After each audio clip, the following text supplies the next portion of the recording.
اعوذ باللہ من الشیطان الرجیم بسم اللہ الرحمن الرحیم ان اللہ وملائکتہ یصلون علی النبی یا ایہا الذین آمنوا صلوا علیہ وسلموا تسلیما اللہم صل علی سیدنا و نبینا و شفیعنا و مولانا محمد وعلی آل محمد وبارک وسلم۔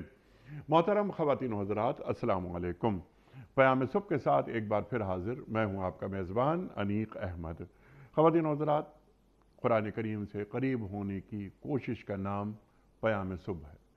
روزانہ حاضر ہوتے ہیں اور پھر ہمارے ساتھ ہمارے ملک کے جید علماء تشریف لاتے ہیں، وہ شریک ہوتے ہیں اور قرآن کریم کو سیکھنے کی، سمجھنے کی کوشش کرتے ہیں، ہم سب اپنے معزز علماء کے ذریعے۔ خواتین و حضرات کے قرآن کریم ہم سے کیا مخاطبت کر رہا ہے، قرآن کریم کی ان آیات کے معنی مفاہیم کیا ہیں اور ہم کس طرح قرآن کریم سے جڑ سکتے ہیں۔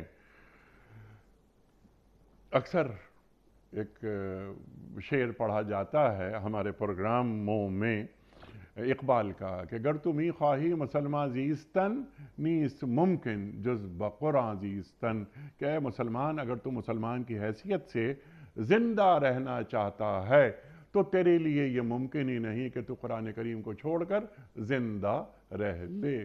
تو قرآن کریم کے ساتھ رہنا ہمیں سیکھنا چاہیے، سمجھنا چاہیے کہ قرآن کریم کو حرز جاں کیسے بنایا جاتا ہے۔ خواتین و حضرات، آج ہم سورہ ملک کی آیات 12، 13 اور 14 کے حوالے سے سیکھیں گے اپنے ملک کے ایک جید عالم دین سے، ایک مفسر قرآن سے۔ خواتین و حضرات، اللہ تعالیٰ فرما رہا ہے کن لوگوں کے بارے میں، اللہ اکبر، یہ لوگ کون ہیں؟ یہ وہ لوگ ہیں جو بن دیکھے اپنے رب سے ڈرتے ہیں، یقیناً ان کے لیے بڑا اجر ہے، اجر کبیر۔ اب یہ اجر کبیر کیا ہے، اس پر بھی ہم بات کروائیں گے۔ اللہ فرماتا ہے کہ تم خواہ چپ کے بات کرو یا اونچی آواز سے، وہ تو دلوں کا حال تک جانتا ہے، کیا وہی نہیں جانے گا جس نے پیدا کیا؟ اللہ اکبر، الا یعلم من خلق وہو اللطیف الخبیر۔ اب یہ الا یعلم من خلق، اس پر بھی طویل بات کروائیں گے انشاءاللہ۔ سوالات تو بہت سارے اٹھیں گے۔ بن دیکھے اللہ سے ڈرنا کسے کہا جاتا ہے؟ خشیت کا لفظ ہے، تو خشیت کسے کہتے ہیں؟ یہ خوف کی وجہ سے اللہ سے محبت پیدا ہوتی ہے یا محبت کی وجہ سے اللہ کی خشیت پیدا ہوتی ہے؟ ایک سوال یہ رکھیں گے۔ خواتین و حضرات، اللہ تعالیٰ کی صفات کو مانے بغیر کیا اللہ تعالیٰ کی حضوری میں ہم رہ سکتے ہیں؟ یعنی اللہ کی خشیت کو محسوس کر سکتے ہیں؟ علیم اور خبیر، سمیع اور بصیر جب ہم مان لیتے ہیں تو اللہ کی خشیت کیا ہمارے اندر اترنی شروع نہیں ہو جاتی؟ سیکھیں گے علامہ سید رضی جعفر صاحب قبلہ سے۔ خواتین و حضرات، ممتاز عالم دین، تعارف میں کیا میں الفاظ ضائع کروں، ہمیشہ آپ سے سیکھتے ہیں پیام صبح کا لازمی جز محترم علامہ سید رضی جعفر صاحب قبلہ۔ علامہ صاحب کو خوش آمدید کہتے ہوئے پروگرام کا آغاز اللہ تعالیٰ کے بابرکت نام سے، سورہ ملک اور آیات 12، 13 اور 14۔ اعوذ باللہ من الشیطان الرجیم، بسم اللہ الرحمن الرحیم۔ ان الذین یخشون ربهم بالغیب لهم مغفرة وأجر كبير۔ وأسروا قولكم أو اجهروا به إنه عليم بذات الصدور۔ ألا يعلم من خلق ألا يعلم من خلق وهو اللطيف الخبير صدق اللہ العظیم۔ جو لوگ بے دیکھے اپنے رب سے ڈرتے ہیں یقیناً ان کے لیے مغفرت ہے اور بڑا اجر۔ تم خواہ چپکے سے بات کرو یا اونچی آواز سے، وہ تو دلوں کا حال تک جانتا ہے۔ کیا وہی نہ جانے گا جس نے پیدا کیا ہے؟ حالانکہ وہ باریک بھی ہے اور باخبر ہے۔ خواتین حضرات، محترم علامہ صاحب کی خدمت میں اس سے پہلے کہ ہم رکھیں آج کے پروگرام کے حوالے سے پہلا سوال، کل کے پوچھے گئے سوال کا درست جواب اور آج کا سوال آپ کی خدمت میں۔ کل کا سوال ہمارا یہ تھا کہ مسلمان دوران حج میدان عرفات میں کب جمع ہوتے ہیں؟ درست جواب 9 ذی الحجہ کو۔ آج کا سوال نوٹ فرما لیجئے۔ ابو جہل کس غزوے میں مارا گیا تھا؟ غزوہ احد میں یا غزوہ خندق میں یا غزوہ بدر میں؟ جو درست جواب آپ سمجھتے ہوں روانہ فرمائیے۔ ہمارے فون نمبرز ہیں 00922134527 ہمارا دوسرا فون نمبر ہے 009221343000980 ہمارا ای میل ایڈریس ps@dunyatv.tv ہمارا SMS کا نمبر 3031 اور ہمارا واٹس ایپ کا نمبر ہے 009232182509194۔ حضرت ارشاد فرمائیے، سمپل سوال آپ کی خدمت میں، یہ کن لوگوں کا ذکر ہو رہا ہے جو بن دیکھے اللہ سے ڈرتے ہیں؟ ان میں کون کون سے اوصاف ہونے چاہیے کہ جن کی وجہ سے یا جن سے بہرہ مند ہو کر ہمارے اندر خشیت خداوندی پیدا ہو جاتی ہے؟ اعوذ باللہ السمیع العلیم من الشیطان اللعین الرجیم، بسم اللہ الرحمن الرحیم۔ حقیقت یہ ہے کہ آپ کا یہ پیام صبح کا جو پروگرام ہے اللہ اکبر، یہ دلوں کو چھونے والا پروگرام ہے اور انسانوں کو قرآن فہمی سے قریب کرنے والا ہے، اللہ اکبر، اور قرآن ہی وہ کتاب ہے کہ جو بندگان خدا کو اپنے رب سے بالکل نزدیک کرنے والی ہے۔ اور معتبر حدیث میں جملہ موجود ہے کہ جو شخص بھی قرآن کے ساتھ کچھ دیر بیٹھے گا یا تو کسی نیکی میں اضافہ کر کے اٹھے گا یا کسی برائی سے محفوظ ہو کر اٹھے گا۔ تو قرآن ہمیں نیکیوں کی طرف رغبت بھی دلاتا ہے، برائیوں سے روکتا بھی ہے۔ تو اس لیے آپ کا یہ جو پروگرام پیام صبح ہے، ماشاءاللہ دنیا کے نہ جانے کتنے ممالک میں دیکھا جا رہا ہے، اللہ اکبر، انتہائی اہم پروگرام ہے۔ اور یہ واحد کتاب ہے کہ جس کو جتنا پڑھیں اتنا ہی کیف بڑھتا ہے۔ دنیا کی کسی کتاب کو یہ شرف حاصل نہیں ہے کہ اس کو بار بار پڑھیں تو انسان پر کیف اتاری ہو، بلکہ ایک دفعہ پڑھ لیا، دوسری دفعہ پڑھ لیا، باقی زینت بنا کر رکھ دیا۔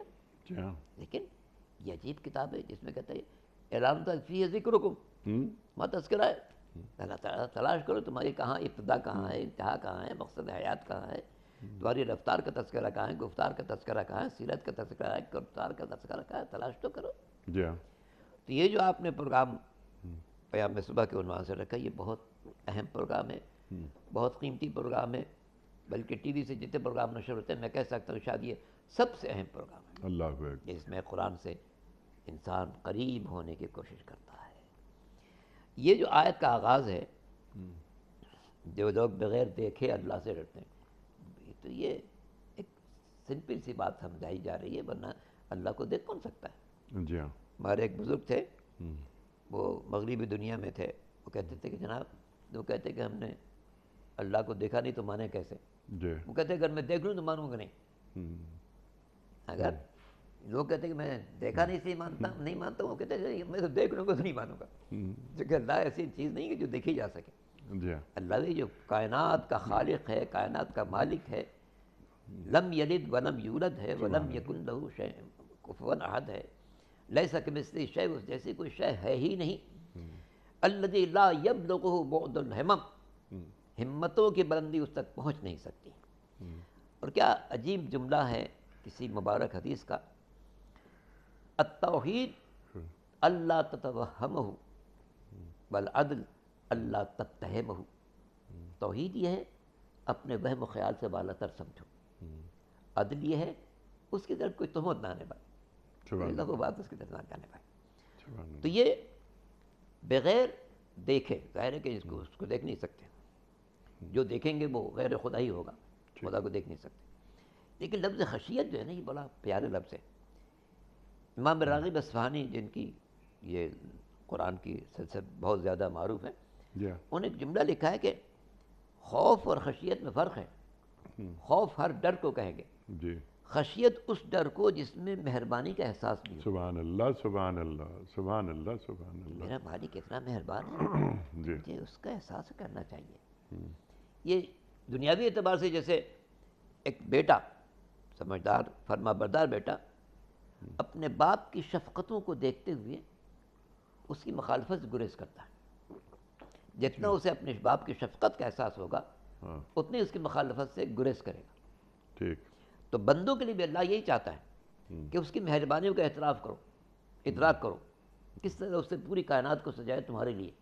یہ زمین تمہارے لیے, آسمان تمہارے لیے, آفتاب تمہارے لیے, ماہتاب تمہارے لیے, ستارے تمہارے لیے, بارش تمہارے لیے, سمندر تمہارے لیے, پہاڑ تمہارے لیے, بارش کا نزول تمہارے لیے, میووں کا پکنا تمہارے لیے, پھولوں کی مہک تمہارے لیے, پھلوں کی مٹھاس تمہارے لیے. یہ جو تم اللہ کی ساری نعمتوں میں ڈوبے ہوئے ہو, کیا ہے اس کا حق نہیں ہے کہ تم ڈرو تو صرف اسی سے ڈرو, تمہارے دل میں کسی کا خوف نہ ہونے پائے, صرف خدا کا خوف رہے. اور جن انسانوں میں خوف خدا ہوتا ہے وہ پورے معاشرے سے بھرپور ٹکر لینے کی طاقت رکھتے ہیں. ٹھیک. جناب نوح علیہ السلام کے لیے جب میں ایک بات پڑھتا ہوں تو بہت عجیب لگتی ہے. سورہ یونس کی آیت نمبر 71 میں ایک تذکرہ ہے کہ جناب نوح کے پاس پوری قوم کے لوگ آ گئے, عمائدین, جتنے بڑے بڑے روسا اور یہ اور وہ, اس زمانے کے 30 مار خاں جتنے تھے سب آ گئے. اے نوح بہت دن ہو گئے, آپ کی باتیں ہم سن رہے ہیں, اب ہم برداشت نہیں کریں گے, اب ہم آپ کو سنسار کریں گے. اگر آپ نے اپنی روش نہیں چھوڑی, ہمارے بتوں کو برا بھلا کہنا نہیں چھوڑا, ہمیں سرزنش کرنا نہیں چھوڑا, تبلیغ دین نہیں چھوڑی, ہم آپ کو سنسار کریں گے. یعنی کہیں کھڑے کر کے سب مل کے پتھر ماریں گے, مر جائے. سنسار ہی ہوتا ہے. وہاں پر جو جملہ ہے وہ واقعا بہت قابل قدر ہے. جناب نوح نے کہا, اے میری قوم کے لوگوں, تم اپنی ساری طاقتیں جمع کرو اور اچھی طرح غور کرو. اس کے بعد سب مل کر مجھ پر حملہ آور ہو جاؤ. دیکھو میرا اللہ میری مدد کرتا ہے یا نہیں کرتا. سبحان اللہ, سبحان اللہ. یہ کمال اطمینان کی منزل سبحان اللہ کہ پوری قوم آج اپنے طاقتیں جمع کرے, غور کرے اور سب مل کے حملہ کرو. پھر دیکھو اللہ میری مدد کرتا ہے یا نہیں. اللہ. یہ وہ کمال اطمینان کی منزل ہے جو انبیاء اور مرسلین اور ہادیان برحق اللہ نے عجیب اور جناب یوسف جن کا ابھی آپ نے اس حوالے سے تذکرہ کیا, کیسی منزل ہے کہ وہ کنویں میں ڈال دیے جاتے ہیں ساری رات, یا جیسا کہ آپ نے بتایا 3 دن دیوار سے چپکا ہوا بچہ ہی تھا اس وقت, دیوار سے چپکا ہوا. بدبخت بھائیوں نے ان کا کرتا بھی اتار لیا تھا, جسم ننگا ہے, نیچے کنویں کے ٹھنڈک ہے, رات کی تاریکی ہے, وہ بیچارے دیوار سے چپکے. اللہ پر اعتماد, کیونکہ قدرت نے کہا تھا اے یوسف ہم اس کا بہتر نتیجہ تمہارے سامنے لائیں گے. تو یہ ایک غیر معمولی طاقت ہے جو اللہ انسان کے اپنے انبیاء کے دلوں میں ڈالتا ہے. اس سے ہر شخص کو فیض حاصل کرنا چاہیے کہ ان انبیاء نے جو ساری محنت کی وہ اس لیے کہ ہم ان سے درس حیات حاصل کریں. سرکار دو عالم نے مشقتیں برداشت کی. لقد کان لکم فی رسول اللہ اسوۃ حسنہ, رسول کی زندگی میں بہترین نمونہ عمل ہے. جس طرح ان انبیاء نے خوف خدا رکھتے ہوئے, خوف خدا ایک طاقت تھی. جناب یوسف کے واقعات میں یہ طاقت ایک جگہ اور نظر آتی کہ جب زلیخا نے ہر طرف سے محل میں بند کر دیا ان کو, سارے دروازے بند کرا دیے اور کہا کہ بس میری بات پوری کرنی پڑے گی, میں نہیں پوری کر سکتا ہوں, نہیں پوری کرنی پڑے گی. سارے دروازے بند ہیں. اس نے محل کے 7 دروازے بند کرا دیے تھے کہ یہ کسی سے آج نکلنے نہ پائیں, آج میری بات پوری ہو کر ہے. ٹھیک. جناب ابراہیم یوسف نے کہا کہ یہ تو ہو نہیں سکتا, ٹھیک, کیسے بھاگو تم, سب بند ہے. انہوں نے پوری طاقت لگائی, ٹھیک, پوری چھلانگ لگا دی دروازے پر, دروازہ ٹوٹ گیا. پھر دوسرے دروازے پر, پھر تیسرے دروازے, یہاں تک کہ 7 دروازوں کو توڑتی نکل. یہاں تک کہ باہر نکلے تو یہ بھی پیچھے پیچھے دوڑ رہی ہے اور اس نے ان کا دامن پکڑ لیا. ٹھیک. دامن چاک ہو گیا. کہتے ہیں چاک دامانی دلیل پاک دامانی بنی. چونکہ جو گواہ تھا اس نے کہا دیکھو بھائی یہ کرتا آگے سے پھٹا یا پیچھے سے پھٹا ہے. اگر آگے سے پھٹا اس کا مطلب انہوں نے اقدام کیا تھا, اس نے اپنے کو بچانا چاہا. اگر پیچھے سے پھٹا اس کا مطلب بھاگ رہے تھے, اس نے پکڑ لیا. تو دیکھا تو نہیں, کرتا ان کے پیچھے سے پھٹا ہوا تھا. اسی کو شاعر نے کہا چاک دامانی دلیل پاک دامانی بنی. سبحان اللہ. تو یہ خوف, ٹھیک, خوف کیسی طاقت لے آیا. ٹھیک, یہ خشیت, اور آپ نے بہت اچھی بات فرمائی کہ خوف میں خشیت میں زمین آسمان کا فرق ہوتا ہے. یہ خشیت, اس میں ایک اللہ تعالیٰ کی شفقت بھی شامل رہتی ہے. جو مثالیں آپ نے یہاں گفتگو فرمائی, اس میں نوح علیہ السلام, یوسف علیہ السلام, انبیاء تو خشیت خداوندی میں غرق رہتے ہیں. اب یہ جو عام, یعنی ہم جیسے عام افراد, خشیت خداوندی ہمارے اندر کیسے پیدا ہوتی ہے, ذرا یہ فرما دیجئے, اور یہ بھی فرما دیجئے خشیت خداوندی ہوتی کیا ہے. اللہ تعالیٰ کی حضوری میں رہنا, ہمہ وقت رہنا, اللہ تعالیٰ کو خالق مالک تمام صفات کے ساتھ, یعنی اللہ تعالیٰ کی بندگی میں رہنا, اللہ تعالیٰ کو علیم خبیر سمیع بصیر, کہ میں جو کچھ کر رہا ہوں وہ اللہ دیکھ رہا ہے, سن رہا ہے, اسے خبر ہے بڑی چیزوں کی بھی, وہ باریک بھی ہے, وہ لطیف بھی ہے. یہاں پر لطیف اور خبیر دو صفات بھی آئی ہیں. آخری سوال, آخری بات اس کا کہ آپ تفصیل سے جواب عطا فرمائیے گا کہ ایک ہوتا ہے اللہ تعالیٰ کی معرفت, اللہ تعالیٰ کو جاننا. کیا جزوی طور پر اللہ تعالیٰ کو جان کر ہم کلی خشیت حاصل کر سکتے ہیں؟ دیکھیے انیل بھائی, بات یہ ہے جس طرح کائنات پر غور کرنے سے جتنا ہم غور کریں گے اللہ کی عظمت نمایاں ہوگی اور سبحان اللہ, بڑھے گی. سبحان اللہ, بڑھے گی. سبحان اللہ. مثالاً عرض کروں, ایک دفعہ میں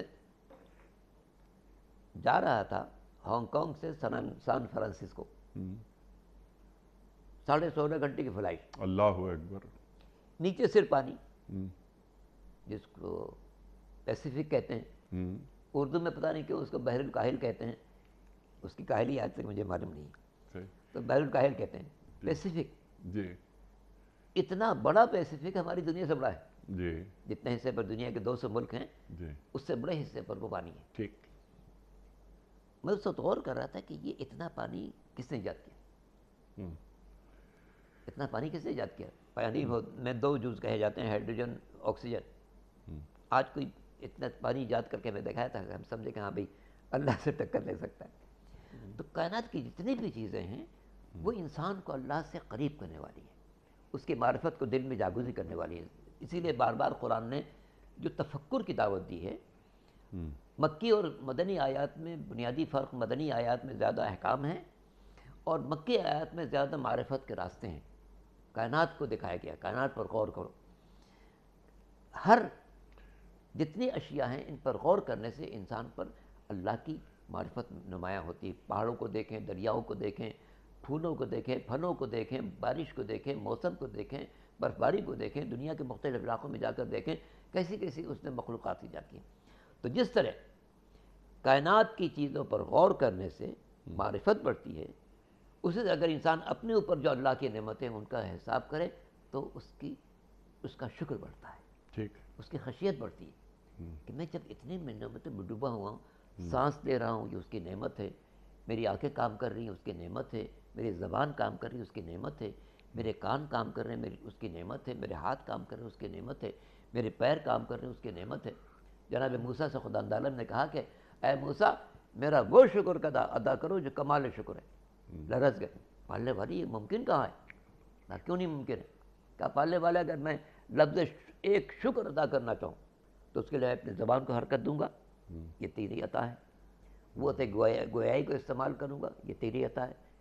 فضائے دہن کو استعمال کروں گا, یہ تیری عطا ہے.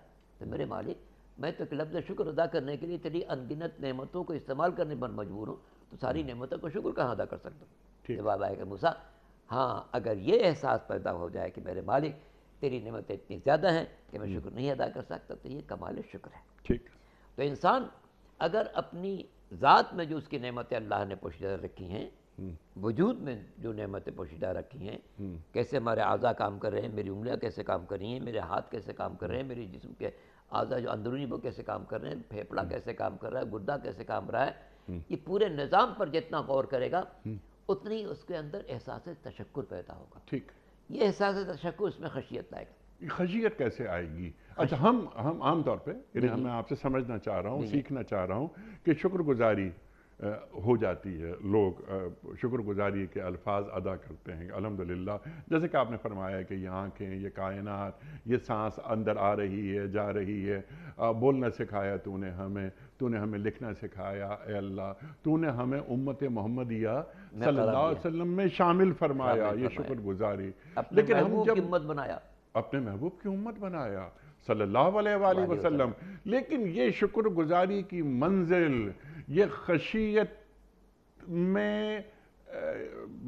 خشیت کی باؤنڈریز میں کیسے پہنچتی ہے، کہاں پہنچتی ہے اور کیا پہنچ بھی رہی ہے؟ میں عرض کیا تھا ابتدا میں کہ جس بیٹے کو اپنی باپ کی مہربانیوں کا جتنا احساس ہوگا اتنی وہ اس کی مخالفت سے بچے گا. ٹھیک ہے.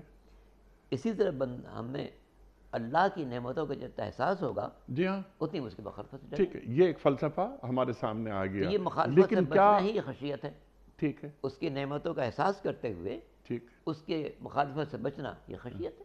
سبحان اللہ، سبحان اللہ. یعنی اللہ کی ناراضی سے بچا جائے، اللہ کو وہاں نظر آئیں ہم جہاں اللہ ہمیں دیکھنا چاہتا ہے، وہاں سے غیر حاضر نظر آئیں جہاں اللہ ہمیں دیکھنا نہیں چاہتا. لیکن عام طور پر ہم یہ دیکھتے ہیں کہ لوگ الحمدللہ الحمدللہ الحمدللہ ہم شکر گزاری کر لیتے ہیں، لیکن وہ جو ایک اللہ تعالیٰ کا ایک خوف جو کہ خشیت کی شکل میں ہمارے سامنے یا ہمارے اندر ہوتا ہے، جو ہمیں برائی کرنے سے روکتا ہے، جو ہمیں نیکی پر آمادہ کرتا ہے، جو ہمیں فاستبقوا الخیرات تک لے کے جاتا ہے، اس میں نیک عمل کرنے کی دھن ہمارے پیش نظر رہتی ہے، ہمیں گناہوں سے دور رہنا وغیرہ، نیکیوں میں سبقت وغیرہ.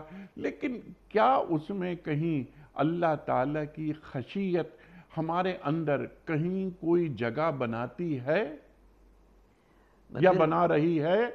میں پھر وہی عرض کروں گا جناب یوسف کی مثال.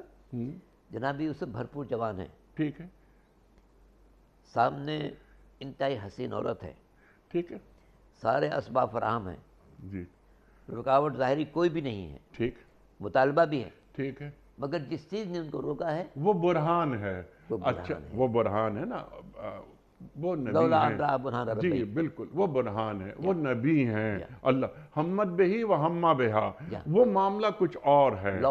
جی اللہ اکبر، اللہ اکبر.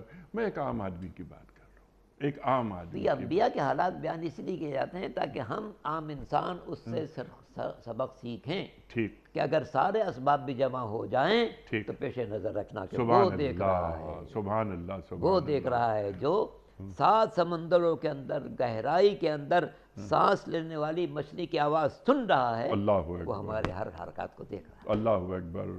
اور اللہ تعالیٰ کی اتنی نعمتیں ہیں کہ ان کا شمار کرنا چاہیں تو ہم شمار بھی نہیں کر سکیں گے. تعدوا نعمت اللہ لا تحصوها. اللہ اکبر، اللہ اکبر. ایک نعمت نہیں حساب کر سکتے. آنکھیں ہم دیکھ رہے ہیں، اب یہ اندازہ کریں کہ اس آنکھ کے اتنا سا ڈھیلا ہے، اس میں 30 کروڑ سیل کام کر رہے ہیں. اللہ اکبر.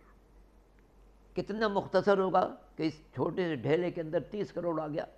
مگر ایک سیل ڈیمیج ہو جائے تو میری بینائی خراب ہے. سبحان اللہ، سبحان اللہ، سبحان اللہ. اچھا میں نے انٹرو میں ایک سوال یہ بھی رکھنے کی کوشش کی تھی کہ اگر ہم اللہ تعالیٰ کی صفات پر غور کریں تو وہ کیا خشیت کی معرفت یا اگر خشیت ہمارے اندر ہے تو اس میں اضافے کا سبب بنے گی؟ بالکل. اسی لیے تو حدیث کے وہ فقرہ آپ نے پڑھا بھی تھا، تخلقوا باخلاق اللہ. کیا مطلب ہے؟ اللہ کی صفات کو پڑھو اور ان کو اپنانے کی کوشش کرو. سبحان اللہ. رحیم ہے، لوگوں کے ساتھ رحم کرو. وہ کریم ہے، لوگوں کے ساتھ کرم کرو. عفو ہے، معاف کرنے والا ہے. غفار ہے، تم بھی لوگوں کو معاف کرنے کی کوشش کرو. وہ غنی ہے، تم بھی لوگوں سے بے نیازی سیکھنے کی کوشش کرو. وہ عطا کرنے والا ہے، تم بھی بندوں کو عطا کرنے کی کوشش کرو. تو اس طرح اگر اللہ کی 99 صفات جو قرآن مجید میں بیان کر دی گئی ہیں ان کو انسان اپناتا چلا جائے، تخلق باخلاق اللہ کی منزل پر پہنچے گا، خود بخود تقرب الہی کی منزل پر سبحان اللہ، سبحان اللہ. پھر اجر کبیر. اجر کبیر. اچھا، ابھی اجر کبیر صرف اجر ہی نہیں بیان کیا جا رہا، تو یہ کون سا اجر ہے جس کے لیے کبیر کا لفظ آیا؟ چونکہ ہم لوگ اپنے حساب سے، چونکہ انسان سمجھتا ہے کہ بھئی اتنا کام کیا ہے تو اتنی مزدوری ہونی چاہیے. ٹھیک ہے. قدرت کے یہ نظام نہیں ہے. وہاں نظام ہے کہ من جاء بالحسنہ فلہ عشر امثالہا، ایک نیکی لیے کہا ہوگا ہم 10 گنا عطا کریں گے، اور بعض نیکیوں کا عوض 700 گنا ہے. ٹھیک. بعض نیکیوں کا عوض 1400 گنا ہے. مثل ما ينفقون فی سبیل اللہ کمثل حبۃ انبتت 7 سنابل فی کل سنبلۃ 100 حبۃ واللہ یضاعف لمن یشاء. سبحان اللہ. وہ ایک نیکی جو اللہ کی راہ میں کی گئی ایسی ہے جیسے ایک پودا نکلا، اس میں 7 بالیاں لگی، ہر بالی میں 100 دانے لگے، تو ایک نیکی سے 700 بنا. واللہ یضاعف لمن یشاء، جتنا چاہے بڑھاتا چلا. اللہ اکبر. تو وہ اتنا بڑا اجر ہے کہ جو ہمارے تصور سے زیادہ ہے. سبحان اللہ، سبحان اللہ. بس اجر کبیر اللہ تعالیٰ نے بیان فرما دیا. لیکن جب اللہ صابرین کی بات کر رہا ہے، صبر کرنے والوں کی بات کرتا ہے، تو اللہ تعالیٰ فرماتا ہے کہ انما یوفی الصابرون اجرہم بغیر حساب. بغیر حساب. اللہ اکبر. ہر نیکی کے عوض حساب کے ساتھ ہے، صبر کا جو ہے وہ بغیر حساب ہے. اللہ اکبر. تو صبر کے مقام کا کتنا بلند اللہ تعالیٰ. انبیاء نے جو صبر کیا ہے وہ غیر معمولی صبر ہے. اللہ اکبر. 950 برس جناب نوح صبر کرے. اللہ اکبر. محبوب خدا پتھروں کھائے اور صبر کرے. لوگوں کی گالیاں سنے صبر کرے، دشنام سنے صبر کرے، الزام تراشی سنے صبر کرے. تو یہ چونکہ صبر ایسی چیز ہے جو انبیاء نے اس کے مرتبے کو بلند کیا، تو قدرت نے کہا ہم ان کو بغیر حساب سے دیں گے. دنیا کی نعمت عارضی، آخرت کا اجر کبھی. سبحان اللہ. تو اس کے لیے بنیادی یا بالکل آسان سا کام اگر یہ کہا جائے کہ زندگی کو اللہ تعالیٰ کے احکامات کے مطابق گزارنے کا نام خشیت الہی ہے. ٹھیک. بالکل. اس کے نعمتوں کا احساس، ٹھیک، اور اس کے مخالفت سے بچنا.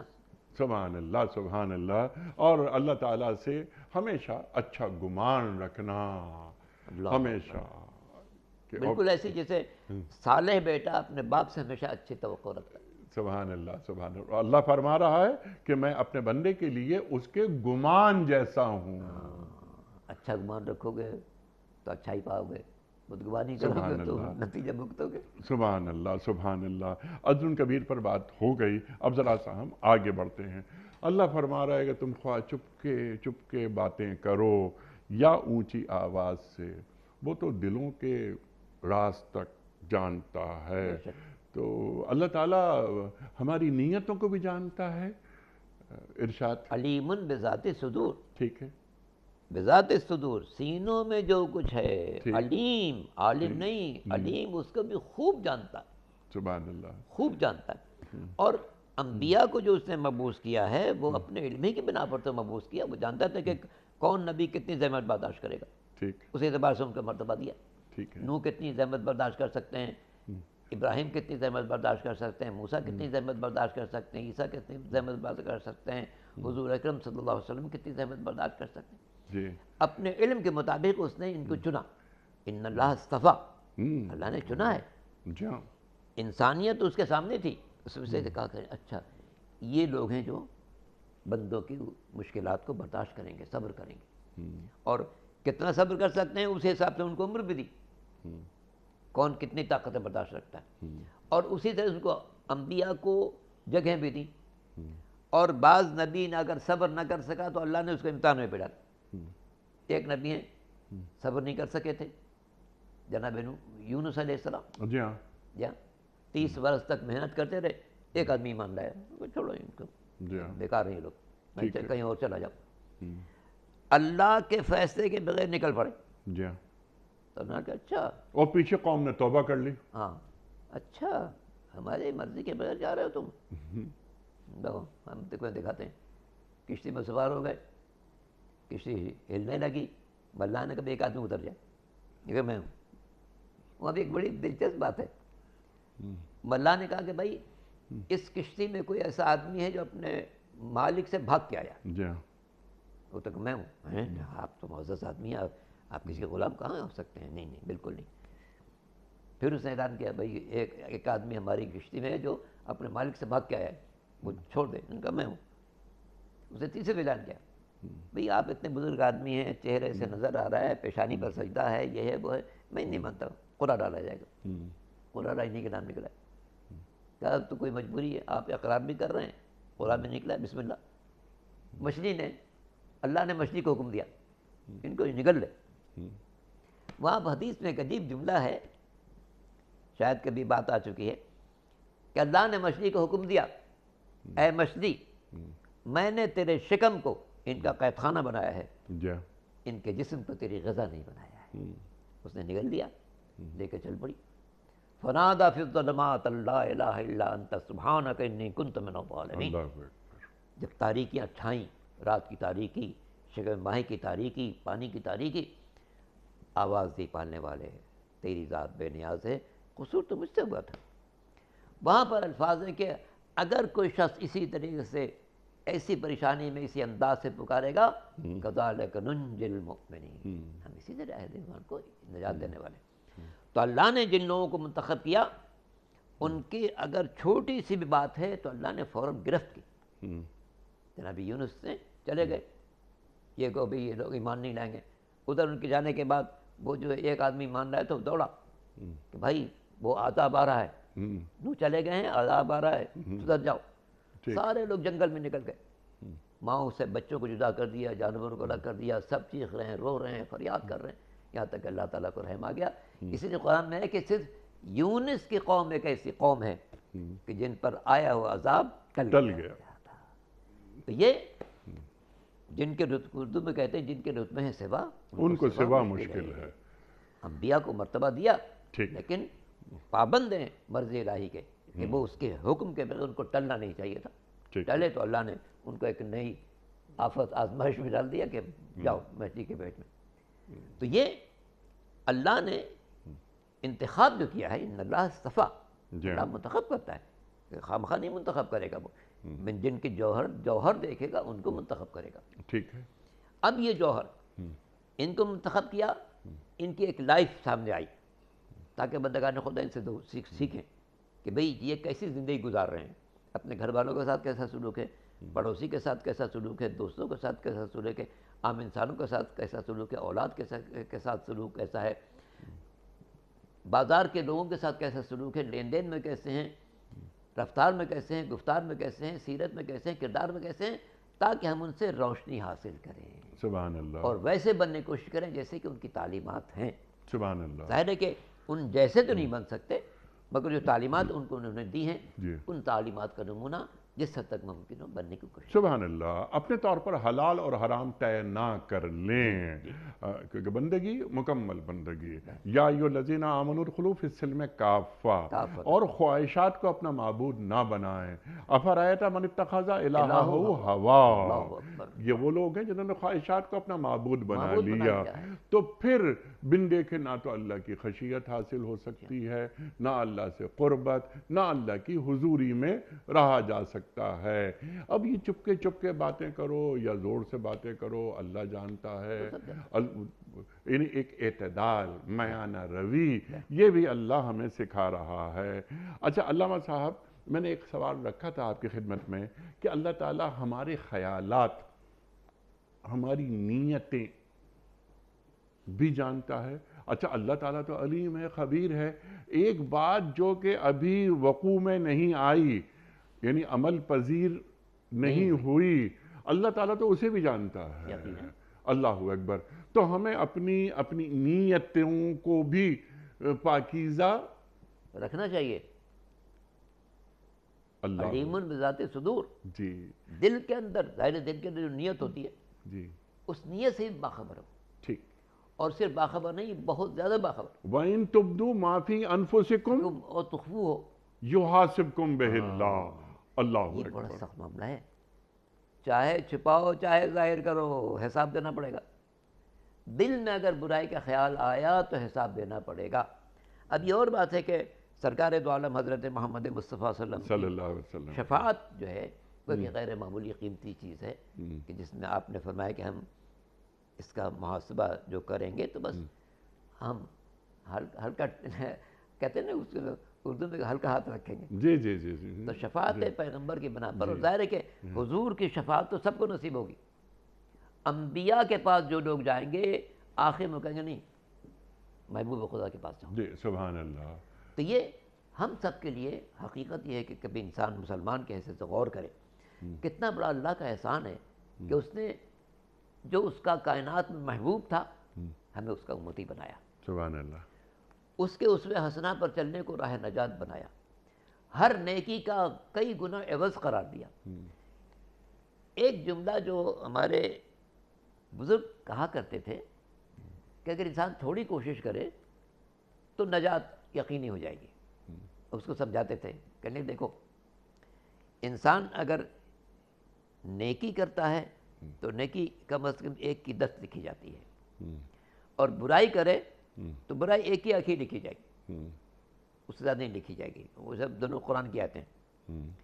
اب اگر ہم نے دن میں 5 برائیاں کی اور 5 نیکی بھی کر لیں تو نام اعمال میں برائیاں تو 5 لکھی ہوں گی, نیکیاں 50 لکھی جائیں گی. ٹھیک. یہ نیکیاں جب تک میں کفر نہ اختیار کروں باقی رہیں گی, سبحان اللہ. اور یہ جو 5 برائیاں ہیں سچی توبہ سے ختم ہو جائیں گی, رحمت پروردگار سے ختم ہو جائے گی, شفاعت سرکار دو عالم خاتم الانبیاء حضرت محمد مصطفیٰ صلی اللہ علیہ وآلہ وسلم. تو اس لیے بندے مومن کے لیے ہمیشہ رحمت پروردگار اتنی شامل حال ہے کہ اس کی ساری برائیاں مٹ سکتی ہیں اگر حضور کی شفاعت حاصل ہو جائے. ٹھیک ہے, اگر حضور کی شفاعت حاصل ہو جائے صلی اللہ علیہ وآلہ اور وسلم, اس کا لائق ہمیں خود کو بنانا ہے. جی اس کی سبحان اللہ سبحان اللہ. میں اسی جانب میں ایک سوال رکھ رہا تھا کہ اس کے لیے خود کو یعنی اس لائق خود کو بنانا ہے. یہ شفاعت رسول کریم صلی اللہ علیہ وآلہ وسلم ہمارے ایمان کا حصہ ہے, بلکہ ہمارے یعنی ہماری قوت کا سامان ہے, سہارا ہے ہمارے قرآن کی پاس. تائید ہے. اچھا, یہ ہے شفاعت رسول کریم صلی اللہ علیہ وآلہ وسلم. ایک ہے شکایت رسول کریم صلی اللہ علیہ اللہ وآلہ اکبر, وسلم. رب ان قومی اتخذوا هذا القرآن مہجورا. میں اسی آیت کی طرف آ رہا کس تھا. قدر سخت ہے یہ. اللہ ان قومی, میری قوم, میری قوم نے اس قرآن کو چھوڑ دیا مطلوب تھا. کرتا اللہ اکبر. کتنے ایسے گھر ہیں اس میں قرآن پر گرد پڑی رہتی ہے, جی کیا یہ لوگ پکڑ نہیں جائیں گے؟ ٹھیک ہے. اور کیا ان کے اندر, ہم ان آیات کی طرف دوبارہ آ جاتے ہیں, جیسا آپ نے فرمایا کہ جن گھروں میں قرآن کریم پر محض گرد پڑتی رہتی ہے وہ بن دیکھے اللہ سے کیسے ڈر سکتے ہیں. اللہ اکبر. ان مخاطبت کر رہا ہے اللہ کے, تم خواہ زور سے بات کرو یا آہستہ بات کرو. اللہ اکبر. تو ان کے دلوں کے حال بھی اللہ جانتا ہے. وَإِن تُبْدُوا مَا فِي أَنفُسِكُمْ وَتُخْفُوهُ يُحَاسِبْكُمْ. یحاسبکم بہ اللہ. ابھی بات ہوئی تو ایک آدمی کو یا رب ان قوم اتخذوا هذا القرآن مہجورا, اس تک پہنچی نہیں یہ بات. اللہ اکبر. اور وہ محض شفاعت رسول کریم صلی اللہ علیہ وآلہ وسلم کی امید لگا کر بیٹھا ہے, جو کہ اسے بیٹھنا چاہیے. ہاں یہ سرمایہ ہے, یہ قوت ہے, لیکن یہ بھی تو دیکھیں, خود کو حقدار تو بناؤ, خود کو حقدار تو بناؤ. اللہ خود کو حقدار بناؤ. ہم ان باتوں پر غور کرتے ہیں تو لگتا ہے کہ مسلمان عدد شماری میں تو بہت ہیں, مگر واقعی مسلمان کتنے ہیں؟ اللہ اکبر. اللہ اکبر. واقعی حضور کے اسوہ پر عمل کرنے والے کتنے ہیں؟ سبحان اللہ. قرآن کریم کو کھول کر پڑھنے والے کتنے ہیں, ترجمے کے ساتھ پڑھنے والے, سمجھ کر پڑھنے والے, اور اپنے پر ڈھالنے والے, اپنے پر اپنے خود کو عامل بنا. دائرہ چھوٹے سے چھوٹا ہوتا چلا جائے.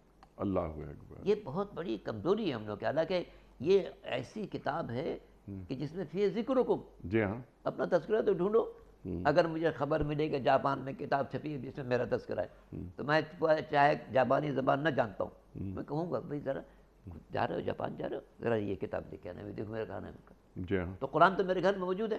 جی ہاں, میں کیوں نہیں تلاش کرتا کہ میری ابتدا کہاں لکھی ہے, جی میری انتہا کہاں لکھی ہے, میرے محشر کے سوالات کہاں لکھے ہیں، میرے دنیا میں زندگی گزارنے کا طریقہ کہاں لکھا ہے، پڑوسی کے ساتھ حسن سلوک کہاں لکھا ہے، سب باتیں خود تلاش کرو. سبحان اللہ. اس میں کوئی چیز نہیں، لا رطب ولا یابس الا فی کتاب مبین. سبحان اللہ. کوئی خشک و تر ایسا نہیں کہ اس کتاب مبین کے اندر موجود نہ ہو.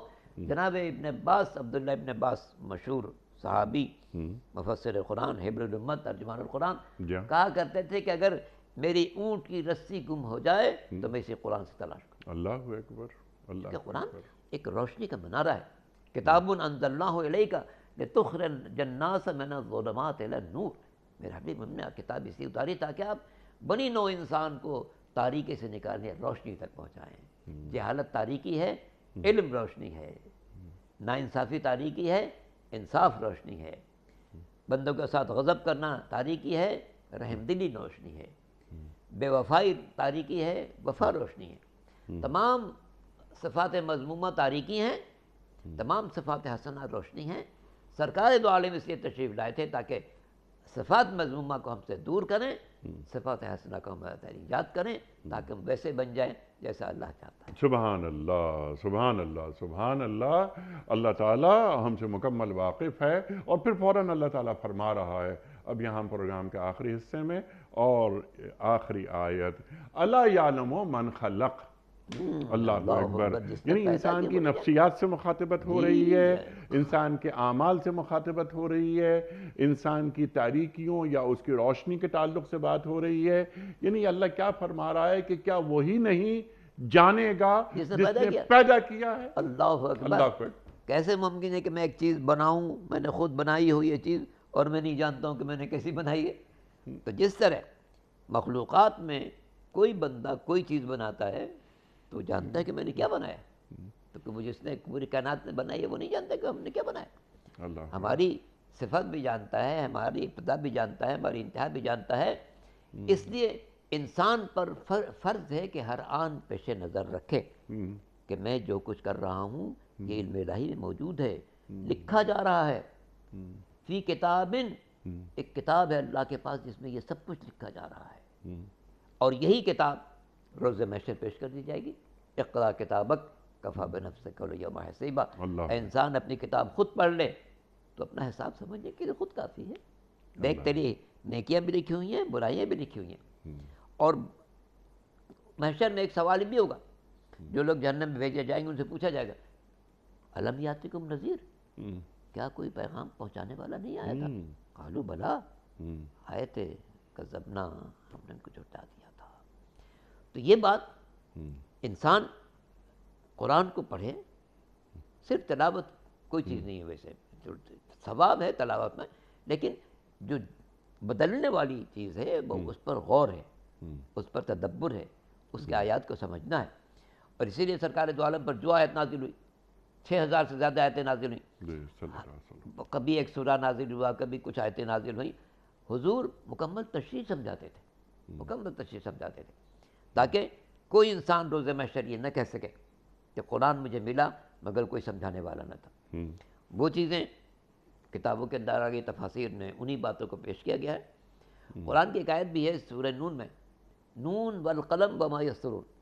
قسم ہے قلم کی اور جو کچھ لکھتے ہیں یہ لوگ، چونکہ جو لکھ دیا ان لوگوں نے وہ ہم تک پہنچا. اگر ماضی کے لوگوں نے اپنے اپنے دور کے بزرگان کی باتیں نہ لکھی ہوتی تو ہم تک کیسے پہنچتی. قرآن بھی اگر اس وقت کے لوگوں نے نہ لکھا ہوتا بعد میں اس کو سلسلہ نہ جاری تو ہم تک کیسے پہنچتا. تو قرآن میں لکھی ہوئی ہر بات موجود ہے، مگر غور کرنے کے بعد ہے کہ ہم قرآن کو مہجور رکھتے ہیں یا دل میں اتر لیتے ہیں. اللہ اکبر. مہجور رکھیں گے شکوہ ہوگا، دل میں اتار لیں گے پیغمبر کی شفقت حاصل ہو جائے گی. اللہ اکبر، اللہ اکبر. آپ جب بات فرما رہے تھے کہ فی ذکرکم کے حوالے سے، تو جب آپ فرما رہے تھے تو قرآن کریم، یہ تمہارا بھی ذکر قرآن کریم میں موجود ہے. تو اللہ تعالیٰ قرآن کریم میں قدم قدم پر ہمیں نصیحت کرتا ہے، ہمیں بتاتا ہے، پھر ہمیں عبرت کے واقعات بھی ہم تک پہنچتے ہیں. ما سلککم فی سقر قالوا لم نک من المصلین. اللہ اکبر. اب تم یہ جہنم میں کیسے آئے؟ جواب کیا دے رہے ہیں جہنمی؟ ہم نماز نہیں پڑھا کرتے تھے. اچھا، نماز کفار تو کبھی مخاطبت نہیں ہو رہی نا. نہیں ہے بالکل مسلمان کو یہ نماز کا تعلق مسلمان سے. ہم نماز نہیں. اللہ اکبر. اللہ اکبر. اور وہ تعجب سے پوچھا ہے تم کیسے آ گئی یہاں؟ ما سلککم فی سقر. ارے تمہیں کون سی بات جاننے میں لائی؟ یعنی تم مسلمان ہو، کلمہ پڑھ رہے تھے، حضور کو اپنا آقا مانتے تھے، تم کیسے آ گئے؟ قالوا لم نک من المصلین. آگے کیا ہے؟ لم نکو نطعم المسکین. کھانا بھی نہیں کھلاتے تھے، باتیں بہت ہی درجی کرتے تھے. فما تنفعهم شفاعت الشافعین. جی. ایسے لوگوں کو شفاعت کرنے والوں کی شفاعت بھی نصیب نہیں ہوتی. اللہ اس لیے اکبر. اللہ ہر مسلمان کو کوشش کرنی چاہیے کہ کم از کم حضور اکرم کی تعلیمات پر اتنا عمل کریں کہ ان کی شفاعت کا حقدار بن جائے. سبحان اللہ. اسی میں دنیا ہے، اسی میں آخرت. سبحان اللہ. سبحان اللہ. Last 2 minutes. آج جو کچھ ہم نے سیکھا مختصر